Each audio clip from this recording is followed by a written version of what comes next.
Marcelo Brignoni. Marcelo, ¿cómo le va? Buenos días. Martín Sémola lo saluda.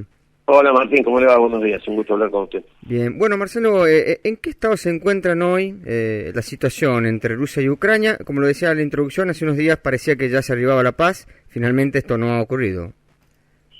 Lamentablemente la situación que se vive en Ucrania es la culminación de 30 años de tensiones y básicamente de incumplimiento de acuerdos preexistentes, digamos. El proceso de Ucrania no puede analizarse, digamos, por lo sucedido en los últimos 30 días sin mirar lo sucedido en los últimos 30 años. Ucrania se instala como país independiente a partir de la disolución de la Unión Soviética en el año 1991 y a partir de ello la Organización del Tratado del Atlántico Norte y Estados Unidos firman una serie de acuerdos con lo que entonces era la recién nacida Federación de Rusia. Y en ese acuerdo había muchas cosas y básicamente había dos cosas centrales. La primera es que la Federación Rusa iba a reconocer y no a objetar la legitimidad de la construcción de los nuevos países que formaban parte anteriormente de la Unión de Repúblicas Socialistas Soviéticas y que a su vez la Organización del Tratado del Atlántico Norte, que ya no tenía demasiado sentido que siguiera existiendo en virtud de que la Unión Soviética ya no existía, se comprometía a no admitir la incorporación de países que hubieran pertenecido anteriormente a la alianza militar del Pacto de Varsovia, que era la alianza que se creó en la Guerra Fría, digamos, por la instancia de la Unión Soviética, sí, y que esos países debían mantener un estatus de neutralidad militar. Esto fue sistemáticamente violado por la Organización del Tratado del Atlántico Norte y el gobierno de Estados Unidos, incorporando a esos países y violando toda esa normativa. Y el punto culminante se da en el año 2014, cuando el gobierno electo democráticamente en Ucrania en el año 2010 hace una consulta popular y una consulta al Parlamento y decide negarse a integrar la Unión Europea a la Organización del Tratado del Atlántico Norte y mantener un estatus de neutralidad geopolítica militar, el mismo que tienen, por ejemplo, Suecia y Austria en la Unión Europea. A partir de esa instancia hay un golpe de Estado en el 2014 en Ucrania, básicamente impulsado por Estados Unidos y por, digamos, sus aliados europeos, y esto implica, digamos, que es perseguido hasta el exilio a quien entonces era el presidente, Víctor Yanukovych, que aún vivió exiliado en la Federación de Rusia, nunca pudo volver a su país, y en este marco de situación proscriptiva a la fecha, tres regiones de Ucrania, que son, digamos, la región del Donbass, la región del Lugansk y la región de Crimea, que son las que ocupan, digamos, toda la parte este del país y la parte sudeste del país, no reconocen el gobierno surgido del golpe de Estado de 2014 y a partir de no reconocerlo, proclaman su independencia.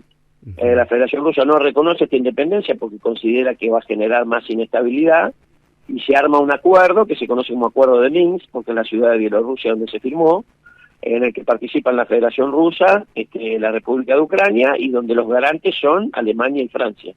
Ese acuerdo implicaba que no se reconocía a las repúblicas de Donbass y de Lugansk como repúblicas independientes, pero que el gobierno central de Kiev debía restablecer una democracia plena sin proscripciones, o sea, debía levantar la proscripción del expresidente Víctor Yanukovych, debía convocar a nuevas elecciones, y en esas elecciones podían participar todos los candidatos. No solo el gobierno de Ucrania no hizo esto, sino que provocó un auténtico genocidio con aproximadamente 14.000 personas entre muertos y desaparecidos en la zona del Donbass y del Lugansk, que es en la zona este de Ucrania, y el punto culminante fue esta decisión de instalar laboratorios biológicos y plantas misilísticas nucleares en Ucrania, que motivó esta reacción de Rusia, que, digamos, puede ser en todo caso cuestionable, pero es absolutamente entendible. Claro.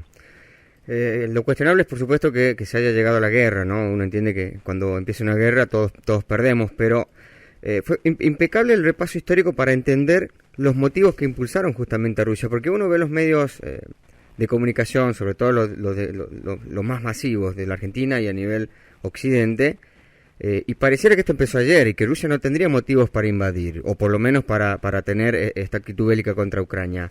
Sí, me parece que ese repaso fue muy nutritivo, muy valioso, Marcelo.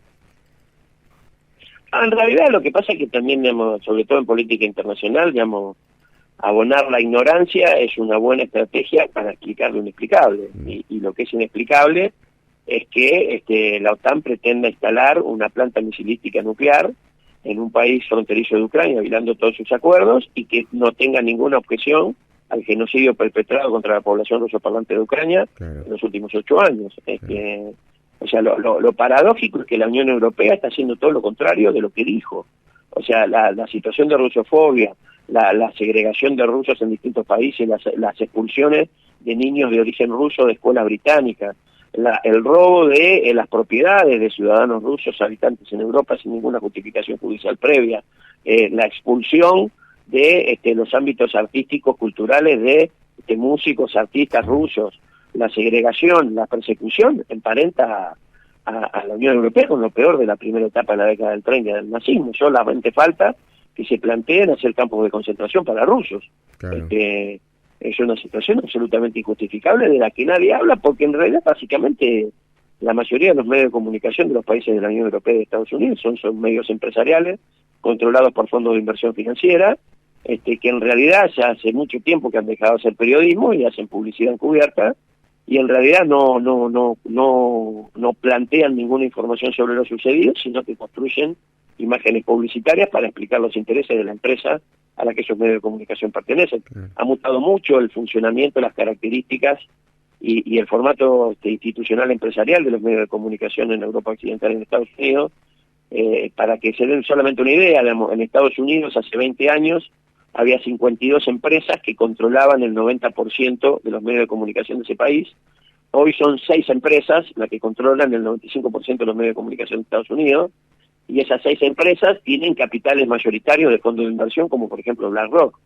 Entonces, digamos, entender un poco cómo ha mutado el proceso de intento de control y de sometimiento cultural del proceso de globalización, claramente es una materia necesaria para poder entender escenarios internacionales que por su propia naturaleza habitualmente son complejos, porque contienen no solo elementos de coyuntura, sino que controlan conflictividades históricas, diferencias étnicas, y sobre todo en un lugar como Europa, que más allá de cómo nos lo quieran presentar como cuna de la civilización, en Europa han surgido las peores cosas de la historia de la humanidad: el esclavismo, el nazismo, el fascismo, 2 guerras mundiales con 50 millones de muertos, una reguera de muertos asesinados en América Latina, en el África y en el Asia, con lo cual esta idea de que Europa representa la civilización es una idea de la revista Anteojito que yo leía cuando tenía 6 años, pero que claramente no es cierta.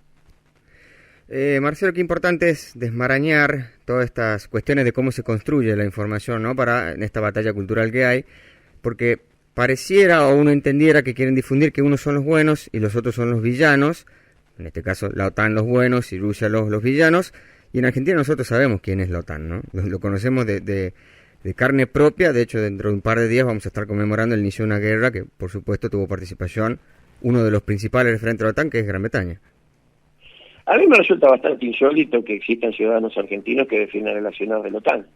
Yo sobre todo porque por una cuestión generacional estoy muy vinculado a lo que fue la guerra de Malvinas. He perdido amigos, he perdido vecinos que quedaron, digamos, asesinados en Malvinas o muertos ahogados en el hundimiento del crucero Ara General Belgrano, con lo cual que todavía haya gente que pretenda defender a la OTAN, que tiene su base nuclear militar en el territorio expropiado y robado de nuestras Malvinas, a mí me resulta absolutamente no solo insólito, sino absolutamente injustificable de aquellos que, siendo ciudadanos argentinos, plantean esas posiciones. Claro.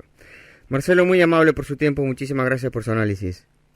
No, gracias a ustedes y un saludo a la linda Tucumán. Abrazo grande. Que tenga un buen día.